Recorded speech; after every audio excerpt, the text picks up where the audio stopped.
नमस्कार मित्रांनो, इंडिया माझामध्ये आपलं सर्वांचं स्वागत।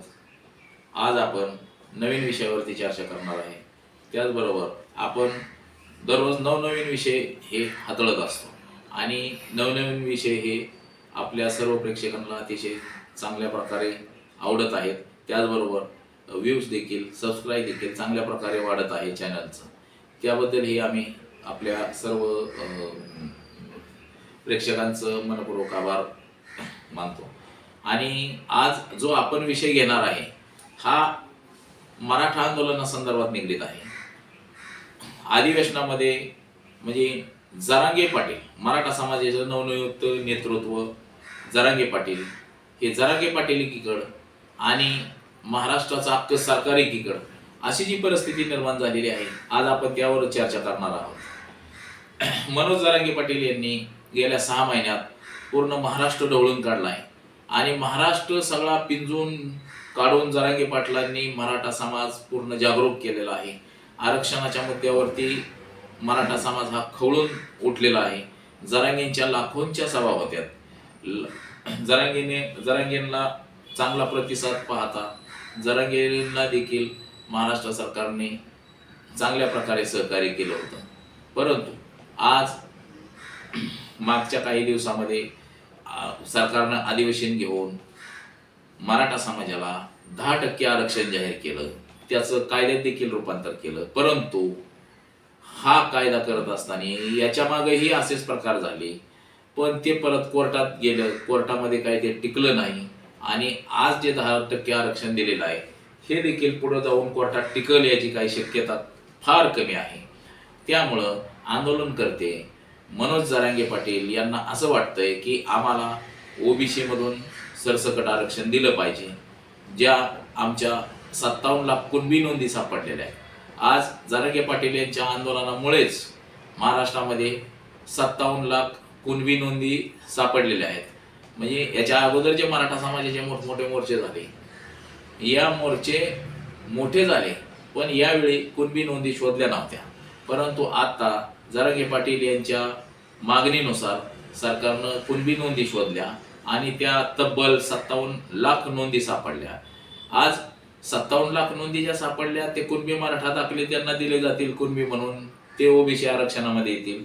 परंतु जरांगे पाटील यांची प्रमुख भूमिका हीच आहे की मराठा समाजाला जे 57 लाख नोंदी सापडलेल्या आहेत त्यांच्या सगळ्या सोयऱ्यांना देखील आरक्षण दिलं पाहिजे, त्यांची मागणी त्याप्रमाणे रास्त आहे। परंतु सरकारची देखील कोंडी झालेली आहे की जर आपण सरसकट सर्वांना जर कुणबी मराठा म्हणून दाखले दिले तर कुणबी मधले जे काही लोक ओबीसी समाज आहे तो देखील रस्त्यावरती उतरल, अशी सरकारची दुहेरी कोंडी झाली आहे।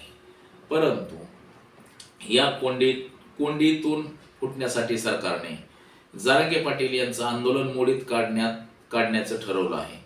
कालचं जे विधानसभेचं जे अधिवेशन सुरू आहे आता सध्याचं, या विधानसभेचा पूर्ण 1 दिवस हा फक्त आणि फक्त जरांगे पाटील यांच्यावरच चालला। जरांगे पाटील यांच्यावरती कारवाई करण्यासाठी भारतीय जनता पक्षाचे बरेच आमदार, जसे प्रवीण दरेकर, नितेश राणे असतील, असे असंख्य आमदार हे जरांगे यांच्यावरती तुटून पडले की जरांगेवरती कारवाई करावी, जरांगेवरती गुन्हा दाखल करावा आणि जरांगेला जेलमध्ये पाठवावं, अशी भूमिका भारतीय जनता पक्षाच्या सर्वच आमदारांनी घेतली। आणि याची दखल घेऊन विधान परिषद अध्यक्ष नार्वेकर यांनी SITची चौकशी सुरू केली आहे। आज SITची स्थापना केली आणि जरांगे यांच्या आंदोलनाला ज्या ज्या लोकांनी पाठबळ दिलं किंवा जरांगेंचे कॉल ट्रॅप करणे किंवा अजून म्हणजे अशा प्रकारे जरांगेंची SIT मार्फत चौकशी होणार आहे। परंतु सरकारने बाकीच्या देखील गोष्टी पाहिल्या पाहिजे की जरांगे पाटील यांची प्रमुख भूमिका काय आहे की फक्त आरक्षणाचीच मागणी आहे। म्हणजे जरांगे यांना आमदार व्हायचं नाही, खासदार व्हायचं नाही, प्रॉपर्टी जमवायची नाही किंवा काही करायचं नाही। जरांगे यांची भूमिका फक्त आरक्षणाचीच आहे। त्यामुळं जरांगे पाटील यांच्यासारख्या माणसाची या SIT मार्फत चौकशी करणं हे अयोग्य आहे। मग SIT चौकशी जर लावायची होती तर SIT चौकशी अनेकांची लावता येते। तर मी इथपर्यंतच सांगतो आणि माझा सहकारी प्रदीप कांबळे याच्या पुढचं सांगेल. सांगायचा मुद्दा असा आहे की जे SIT चौकशी जरांगे पाटलावर लावली आहे ते जरांगे पाटलावरच का लावली आहे. बाकीचे इतरही नेते आहेत जे BJP मध्ये प्रवेश केलेले आहेत किंवा BJP मध्ये ते करप्शन केलेले आहेत, जे असं भडकाऊ वक्ते करतात, त्यामध्ये नितेश राणे याची पण चौकशी केली पाहिजे. नितेश राणेने असंख्य असे भडकाऊ भाषणं दिले आहेत, लोकांच्या मनामध्ये असं दुर्गम पसरला आहे. त्याचबरोबर संभाजी भिडे हा सुद्धा समाजामध्ये, देशामध्ये राष्ट्रद्रोहाचे गुन्हे असे करतो, वक्तव्य करतो, तर त्याची सुद्धा चौकशी केली पाहिजे. BJPच्या कार्यकर्त्यांनी संभाजी भिड्यावर काही सुद्धा बोलले नाहीत आजपर्यंत. संभाजी भिडे हा सर्वात मोठा देशद्रोही आहे, तर त्याची सुद्धा चौकशी केली पाहिजे. नुसतं मनोज जरांगे पाटलावर बोलून फायदा नाही आहे. मनोज जरांगे हे मराठ्यांच्या गोरगरिबांच्या न्यायासाठी ते लढत आहे, त्या आरक्षणासाठी लढत आहे. तरी आपल्या संभाजी भिडेवर सुद्धा चौकशी केली पाहिजे. त्याचबरोबर असे असंख्य उदाहरण आपण पाहिले आहेत की आपण पाहतो, जसं नितेश राणे यांनी अकोला जिल्ह्यामध्ये पोलिसांच्या पत्नींबाबत जे विधान केलं की पोलीस फार तर काय करू शकतात की माझं रेकॉर्डिंग करून त्यांच्या बायकोला दाखवतील. म्हणजे हे देखील आक्षेपकार्य विधान आहे. या विधानाची देखील SIT मार्फत चौकशी करायला पाहिजे होती आणि त्यांच्यावर देखील गुन्हे दाखल करायला पाहिजे होते. त्याचबरोबर भीमा कोरेगाव येथील दंगल, या दंगलीमध्ये जे सामील होते, जसं मनोहर कुलकर्णी, म्हणजे संभाजी भिडे यांचं नाव मनोहर कुलकर्णी आहे, यांची देखील चौकशी करणं गरजेचं होतं. त्याचबरोबर भाजपच्या ज्या लोकांकडून अशी खालच्या पातळीची वक्तव्य केली जातात तर त्यांच्यावरती कुठलीही कारवाई केली जात नाही. मात्र इतर लोकांवरती, विरोधकांवरती सातत्याने कारवाईचा बडगा उगारला जात आहे. आज महाराष्ट्र सरकारने SIT स्थापन करून त्याच्यातून काय साध्य केलं हे आज सगळ्या स्रोत आहे. आज जरांगे पाटील यांच्यासारख्या धडाडीचं नेतृत्व करणाऱ्या, म्हणजे आज काल आपण पाहिलं इंडिया आघाडीची जी मीटिंग झाली त्यामध्ये वंचित बहुजन आघाडीने प्रश्न उपस्थित केला की जरांगे पाटील यांना यवतमाळमधून त्यांच्या मतदारसंघातून लोकसभेची उमेदवारी देण्यात यावी, त्याचा ठराव केला जावा.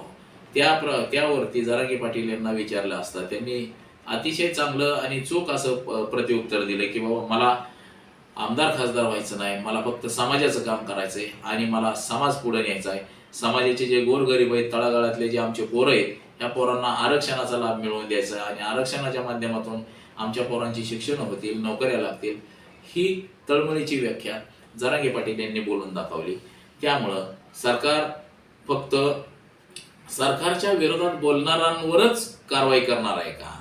सरकारच्या बाजूचे जे काही लोक आहेत हे विवादग्रस्त वक्तव्य करत असतात, यावर देखील सरकारने पायबंद घातला पाहिजे. अशा लोकांवरती देखील कारवाई केली पाहिजे.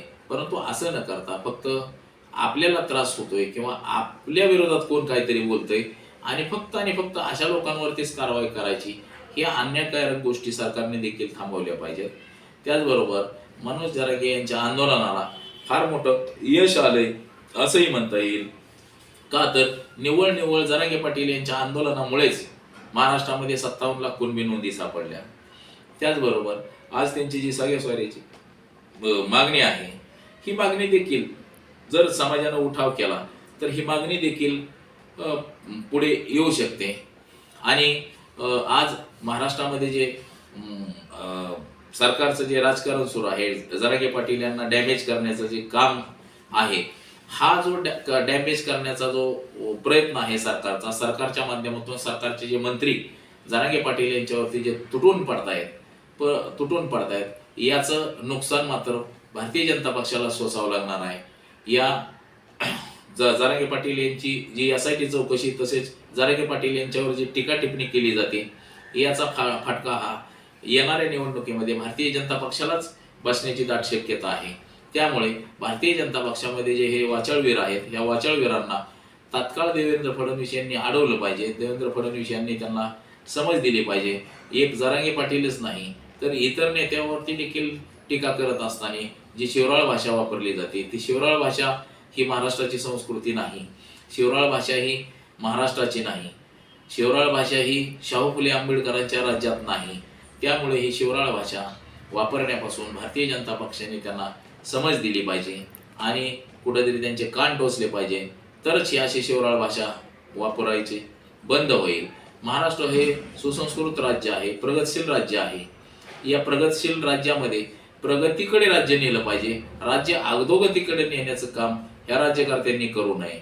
आणि या राजकर्त्यांना आमच्या म्हणजे सर्वसामान्य जनतेच्या वतीनं आम्ही देखील सांगू इच्छितो की महाराष्ट्रामध्ये जातीय दंगली किंवा समाजामध्ये जे भांडण निर्माण झालेलं आहे, ह्या जातीय तेढ कमीत कमी निर्माण होईल अशा पद्धतीनं सरकारने देखील भूमिका ठेवली पाहिजे.